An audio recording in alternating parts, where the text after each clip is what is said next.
Meet Angela Thompson. At 3:15 a.m. on October 12th, she woke up to a nightmare. A drunk driver had totaled her parked car, and despite paying $240 per month for what her agent called full coverage, she was about to discover a $30,000 gap in her protection.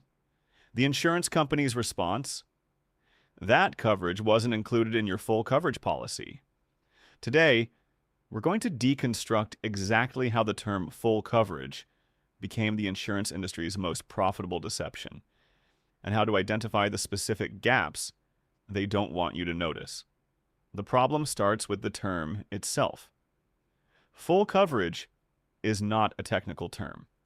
It appears nowhere in insurance regulation or law. Instead, it's a marketing phrase designed to create a false sense of security while obscuring critical coverage gaps.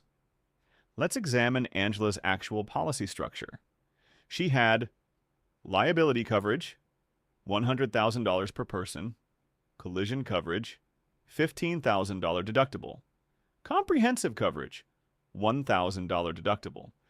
But here's what her full coverage policy was missing: gap insurance for her loan, uninsured motorist property damage, enhanced equipment coverage, rental car reimbursement, original equipment manufacturer, parts coverage. The drunk driver who hit Angela's car, uninsured. Her full coverage policy had uninsured motorist bodily injury protection, but not property damage. That $30,000 gap, it was completely legal and completely intentional. Here's how the deception works at a system level. Insurance companies train their agents to use the term full coverage when a policy includes three basic components: liability, collision, comprehensive.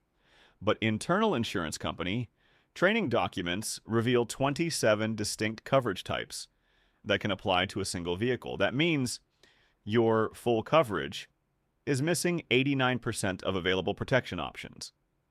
The mechanical failure occurs in three specific places. First, the qualification gap. Most full coverage policies set minimum qualification thresholds that silently exclude coverage. Example, Angela's policy required original manufacturer parts. Her aftermarket stereo, automatically disqualified. Second, the timing gap. Coverage activation and termination points create dead zones. Angela's policy had a 4-hour gap between when her loan payment posted and when her coverage renewed. The accident occurred during that precise window. Third, the definition gap. Terms like actual cash value versus replacement cost create massive payout differences. Angela's full coverage used actual cash value, resulting in a 40% lower payout. Now, let's rebuild this system correctly. Step 1. Demand the coverage schedule.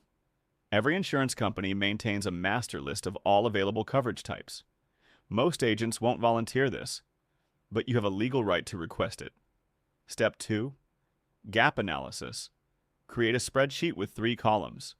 Coverage type, your current status, maximum available limit. Step 3. Calculate your actual coverage ratio. Divide your current coverage types by total available options. The industry average is 0.11, or 11%. Your target should be at least 0.75, 75%. Step 4. Strategic coverage selection. Don't just add everything. Instead, map coverage types to your specific risk factors: loan status, vehicle age, usage patterns, geographic location, storage conditions. Final step, documentation. Create an email trail with your agent specifically rejecting each coverage type you don't want. This prevents them from claiming you declined coverage you were never offered. The result? Angela now has 21 out of 27 coverage types, at only $30 more per month than her old full coverage policy. Remember, they profit from confusion. You profit from clarity. The next time an agent says full coverage, you'll know exactly how to decode the deception. and build real protection instead.